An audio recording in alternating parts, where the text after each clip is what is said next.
Pour cette série de duos empruntés à ses classiques luxueusement arrangés, Eddie Mitchell a réuni un beau casting. Johnny, bien sûr, Laurent Voulzy, Alain Souchon, Julien Clerc, Maxime Le Forestier, Thomas, et Jacques Dutronc, Brigitte, Arnaud, Sanseverino, et quelques autres, une sorte d'accolade musicale à ses amis du métier qu'il aime bien, et qui les lui rendent bien. Brève rencontre dans un hôtel parisien, avec un rocker crooné, qui assure un bon pro, le service après-vente. Comment définiriez-vous cette tribu d'artistes? C'est très simple. On fait le même métier, on fait partie de la même tribu.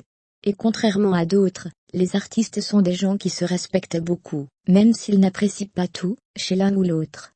On croirait plus facilement le contraire dans un univers réputé impitoyable? Non. Ce respect existe dans le showbiz.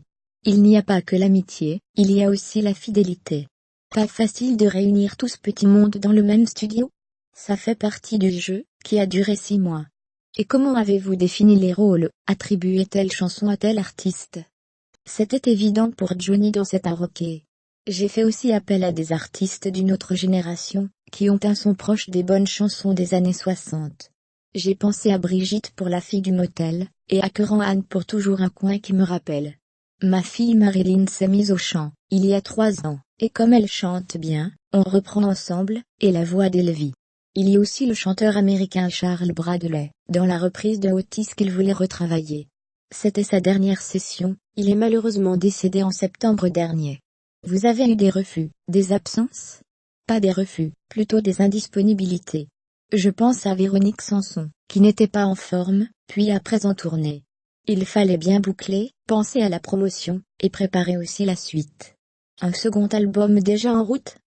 Oui, on le termine fin novembre. La tribu s'est élargie. Il y a Pascal Obispo, Esprit, Grande Prairie, Maxime Le Forestier, il ne rentre pas ce soir, Laurent Voulzy, Rio Grande, Grégory Porté, Sur la route de Menfi, et des artistes inattendus comme Cécile de France, que j'aime beaucoup, et qui apportent une belle fraîcheur, je dirais presque comme une écolière, dans la dernière séance. Qu'est-ce qui vous plaît dans la formule du duo? Ce qui est amusant, c'est de trouver des contre-chants, qui n'existaient pas dans les originaux. On les découvre en écoutant l'autre chanter. Par exemple, Renou dans la route de Menfi, c'est une chanson qu'il aime beaucoup, et qu'on avait chantée ensemble, il y a longtemps, à la télévision. Et les nouveaux arrangements apportent une couleur différente à chaque reprise. Ils sont particulièrement soignés en grand orchestre, dans l'esprit d'un Quincy Jones, qui a supervisé tout ça. Sourire, d'un Nelson Riddle, et d'un Gilles Evans.